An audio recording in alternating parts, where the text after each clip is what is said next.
Alright guys, welcome to our live cooking show. This is Mugdha Pradhan, and like I promised, I'm going to show you some easy recipes for summer. So we're going to do a couple of drinks, we're going to do a kulfi, and then we're going to do some nice chicken momos. You can even make vegetarian versions of these momos, but I'm going to show you chicken momos because chicken momos are yum. Okay, so step number one before you start any sort of cooking work is tie your hair up, because you don't want hair going into food. So that's what I'm going to do as well. Once I tie my hair up, then we move on to the next steps, which is washing your hands before you start cooking. Okay, now what are the two drinks that we are making? One of them is actually my personal favorite, and the secret to this is hibiscus flower leaves. So it's hibiscus petals. This tea is really good for the liver as well. What we're making a drink with is really good for your liver as well. Apparently hibiscus also helps in hair growth. So I have not tested that out, but if it works for you, great. So what are we making? We're making a really beautiful hibiscus lemonade with hibiscus petals. For that we need a cup of water, a glass of water. I'm going to pour that into this, and then we are going to bring that to a boil. Okay, so we're going to boil this, and as it's boiling, as it comes to a boil, we also add our hibiscus petals. Now this is about a teaspoonful, okay, like a teaspoonful of hibiscus petals is enough for one serving. Hibiscus petals actually make the drink look this beautiful red color, and with that red color you also have a very nice tangy taste. It's slightly sour, so I love this, and I can already see the color kind of emanating from it in that boiling water. So this is step one.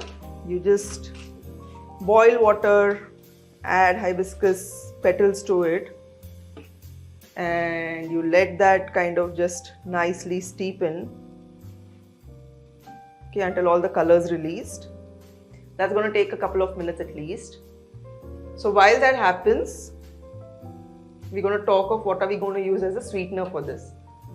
So what we use as a sweetener is honey. This is raw, organic, unpasteurized honey. Now honey as a sweetener actually is relatively safe. Of course, if you're a type 1 diabetic, then we don't want too much honey going into your body. But honey as a sweetener actually is safe for the body, and you can use it to sweeten your juices, your drinks. I sometimes add honey to my coffee also when I drink coffee. We're even going to use honey when we make kulfi today, because I find honey to be the most versatile sweetener. So yeah, the hibiscus petals are kind of boiling in water. We can see the color really nicely releasing. We're going to use a spoon, stir it a little bit, and we're not really going to boil this like we make tea. We just want that color and flavor and taste to come in. There you go. Okay, so what we'll do next is we'll place this in the fridge so that it cools down, and while it is cooling down, we'll actually make the second drink. Okay, so I'm just going to take this and place it in the fridge. Okay, so while that's cooling down, we're going to make our second drink, which is basically just a fresh lime mojito kind of a take, without any sugar or without any artificial flavors in it. What do we need for it? We are going to have a nice big glass, some freshly squeezed lemon juice from organic lemons. Now you could increase the amount of lemon you want based on how much sourness you can tolerate. I'm going to take out the seeds from this. Okay, and then we're going to add some mint leaves. Now while you're adding the mint leaves, you're crushing them with your fingers, because that crushing is what releases a lot of the flavor. If you feel like you need more lemon, that's absolutely okay. Okay, so lots and lots of mint. This is a really easy, quick summer drink to make, and mint actually works as a really great coolant for the body. And again, we are using honey as a sweetener. So a couple of teaspoons of honey. If you like it a little sweeter, maybe you can add more. Just stir it up, mix it really well so that the lemon and mint integrate well.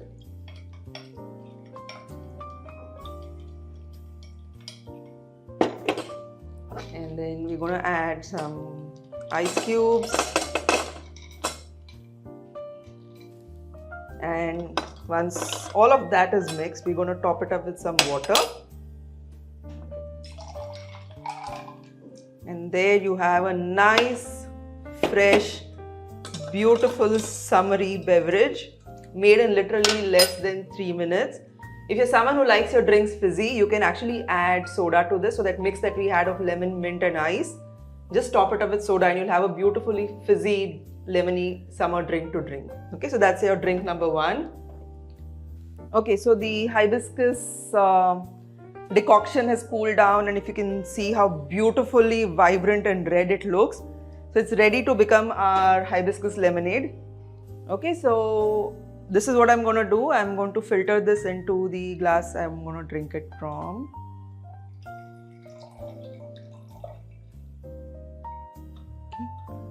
If you have a smaller strainer, that would be a good idea.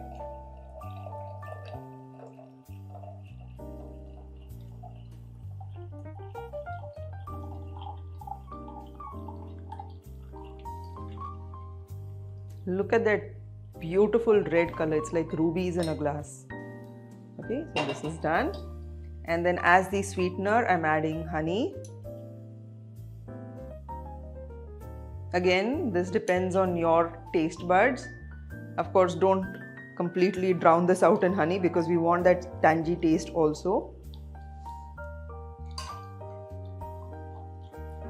So mix this well. This is really super great for your liver and apparently for your hair. So a nice cold drink that actually works for your health instead of taking it away.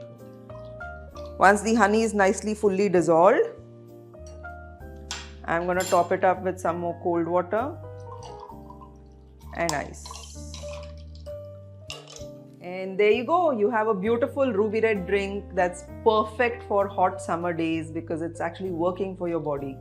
Okay, and I really love this, it's one of my favorites, so I'm going to take a sip right away.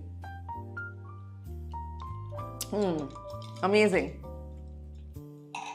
So that's your drink done, and then we move on to making our kulfi, and after kulfi we make a really nice chicken momo. Now that the 2 drinks are done, we are looking at something a little more sweeter, colder, heavier that works well as a really good dessert for summers. What we are making is a mango kulfi, mango kesar kulfi actually. And why is this kulfi healthy exactly? Well, it doesn't have dairy because a lot of people who have dairy intolerance, like dairy gives you gas and bloating, dairy can trigger autoimmune conditions. So for a lot of people who can't tolerate dairy, this recipe uses coconut milk. And we're using fresh mango that's in season. We're not using pulp that's sweetened with sugar or anything. And then we're going to use honey as a sweetener. We don't need too much honey because the mango is sweet anyway. So this particular recipe has no inflammatory ingredients, no sugar, no milk, no preservatives. And it's a really quick recipe again because that's what I promised, that we'll be making quick summer recipes. So how are we going to make this? We're going to take some coconut milk. Make sure it's organic coconut milk. We are going to put this in our container and we're going to heat it just like ever so little, just to kind of get that coconutty smell out a little bit. And cooking with kesar also brings the color of kesar out. Okay, so this is your coconut milk. We are heating it. When it comes to a slight boil, we'll switch off the heat. We'll add mango, mix it in that, and then add honey once it's slightly cooler, and then put it in our molds and freeze it.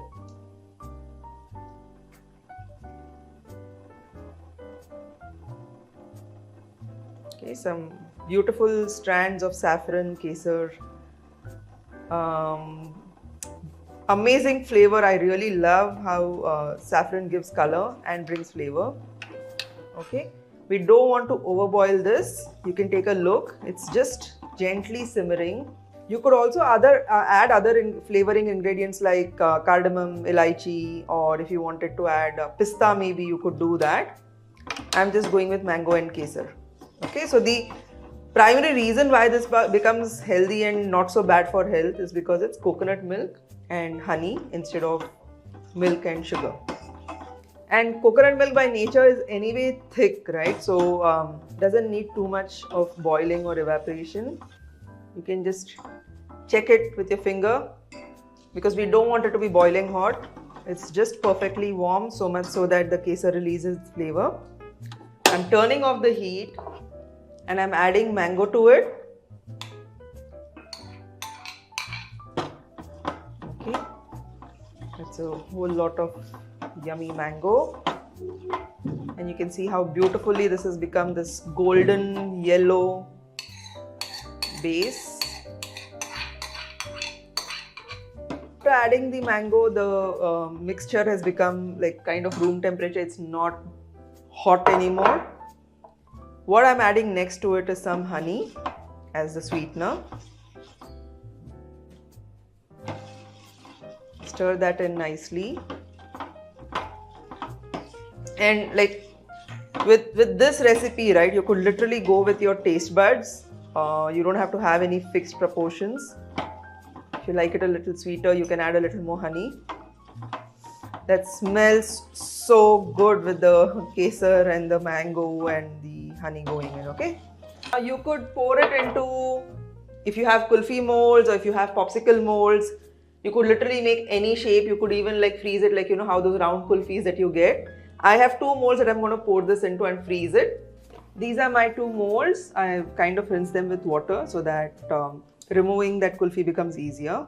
So I use silicone molds. They're actually quite safe. There's no leaching that happens into food, and it's easy also to remove your frozen foods from it. Literally any molds are okay. You could do even animal shaped molds and your kids will have a lot of fun. Okay, so this stuff, some square kulfis for people who want things in the perfect shape. And then we're going to make some popsicles shaped ones, so that maybe if your kids want to eat an ice cream, this is a good option. Okay.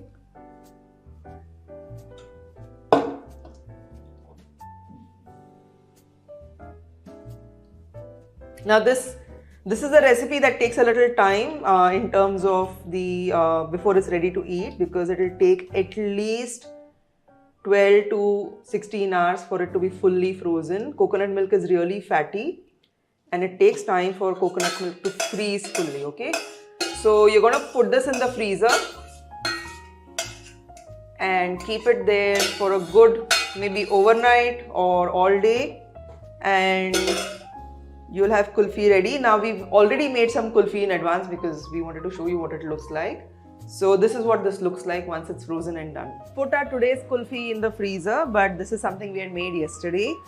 And this is what it looks like. It's really creamy and yellow because of the mango, and there's like amazing kesar in it. So needs at least 12 hours. Sometimes we can keep it overnight. It becomes even more perfectly set, but that's your kulfi for you. Healthy kulfi all of summer. And you can make any kind of variations with it, okay? So coconut milk, you could do like even like a chiku, or you could do even a chocolate kulfi. So you can really have fun with this base recipe, which is coconut milk, honey, and then whatever additions you want for flavor. Now we're gonna go into like one of our really cool snacks, which is chicken momos. Now why are we showing you how to make chicken momos, okay? Like momos are something that a lot of people go for during summers because they're light snacks and all of that, but momos are often made out of maida commercially. And that maida is something that's very high in gluten, is going to irritate your gut and it's going to cause a lot of inflammation. So what we want to do is we want to make chicken momos without maida. Now how are we going to do that? Well, we're going to use rice flour, and that rice flour, the dough made with that rice flour is going to be the exterior that we're going to use for our momos.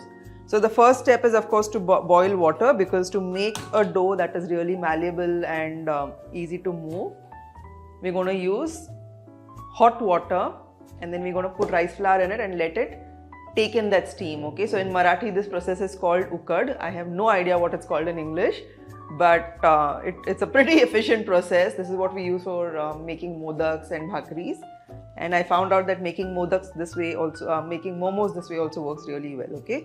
So we're just waiting for the water to boil, and we add a couple of pinches of salt in that while we're doing that,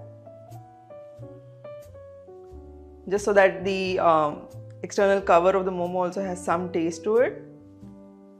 Okay, a little bit of salt. And the water is just about boiling. Nice boil there. When it's boiling like this, we're going to add our rice flour.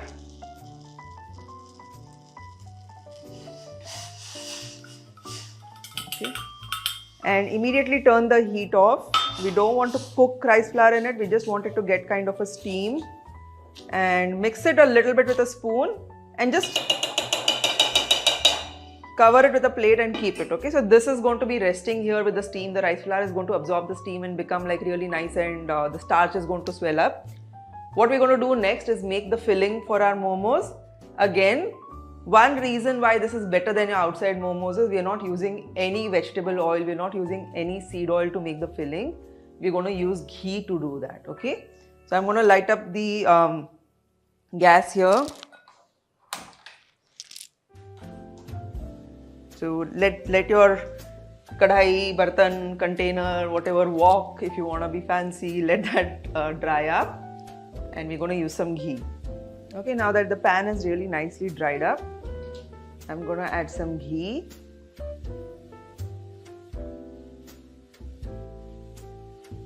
Okay. Once the ghee is in there, what we're going to do next is add a little bit of crushed garlic. We don't need much garlic again, we don't want it to be very garlicky, but just a little bit of crushed garlic.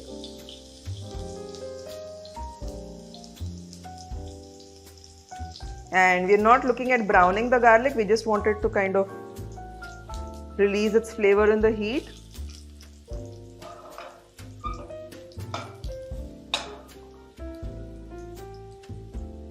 And once the garlic kind of looks like it's going to brown on the sides, what are we going to do? We are adding some chopped onions. Okay.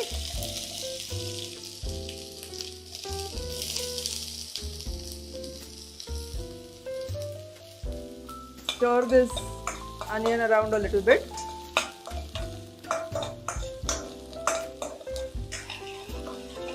Okay, again we are not looking at browning the onions, we just want them to become translucent. Okay, just slightly cooked.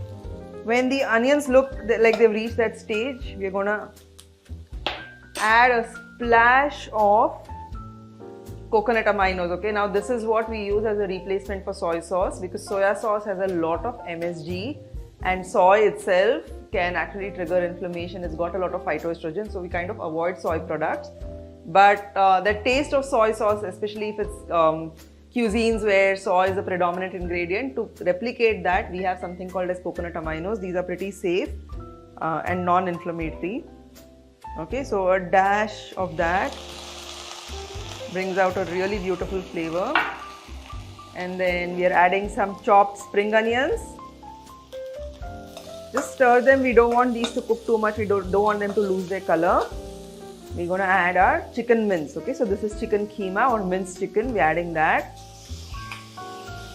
Okay, so this is the filling, this is what is going to make it chicken momos. And the thing about chicken mince is it cooks really fast. Now while you put this in and you're cooking it, we're going to add some salt to taste.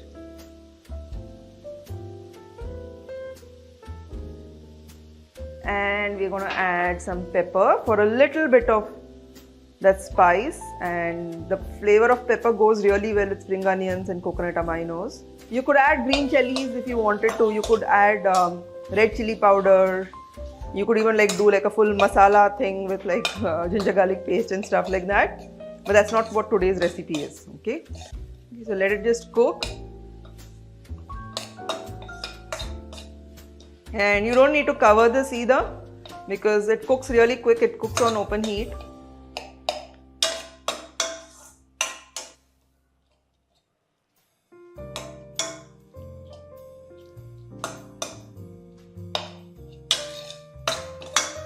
So let it just cook. My chicken filling is ready. I'm gonna keep this to the side, and then we're gonna take a look at the dough that we're making out of rice flour. So it's kind of steeped into the steam. So you can start mixing it. It'll come together like dough. Okay, see how it's coming together like dough. Right now it's quite hot for me to put my hands in. But as I keep mixing it, it's going to cool down and then I can make any shape I want out of it. Okay, if you can notice, it's now become this really nice dough and it's cool enough for me to actually touch it also. So before we start making the momos, we're going to keep the steamer for boil because steam is what really makes the momo. Okay, so this is my steamer container. I'm keeping this so that the water can start boiling. And this is the plate that goes inside it. It's got holes so that the steam can reach the momos. I'm going to make my momos and keep it on this plate and then place it inside here, okay? So I take a tiny lemon-sized ball of dough and I kind of using my thumb make a hole in it. And I start making the external, like the outer covering really thin, okay? So you're just pressing and doing that. That's it. It looks like a cup.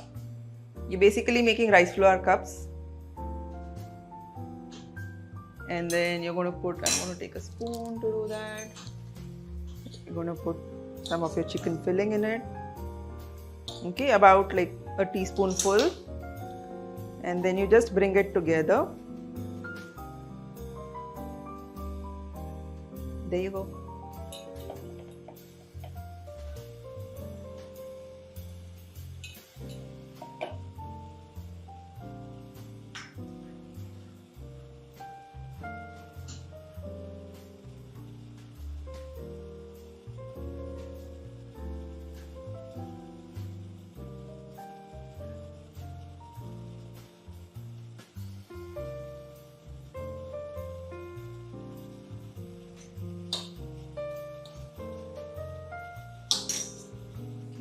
So I've made about 5 and then this water is really boiling nicely. So I'm keeping my steaming plate inside the steamer, turning the heat up and covering this. So this will take about 10 minutes to fully cook in that steam. You're going to leave it here for 10 minutes and then 10 minutes later you'll have perfect momos. Okay, so they've been steaming for 10 minutes and they're cooked from inside. You can see how the texture has changed. It looks more translucent now. I'm just picking them up and keeping them here. You can turn off the heat and you can make your next batch of momos there. Okay, so these are your amazingly yummy looking momos. Let them just cool down a little bit because the rice flour will then just set perfectly. And then you can have them with your favorite dipping sauce. Again, if you're using sauces, make sure that like they're homemade and not with preservatives. Maybe we can do a separate cooking show on just how to make different sauces and dips. But that's it. That's your nice quick summer snack, chicken momos. Filling, good proportion of protein and carb, and absolutely okay for your gut and your health. And I really want to thank you all for showing up for this, watching me make all of these recipes. I just would want your feedback about how these turned out for you. So please make this at home and let us know if these were good for you or not. And if you have any other requests for any other kind of cooking shows that we should do around making something that you eat regularly healthy, let us know and we'll be happy to do that.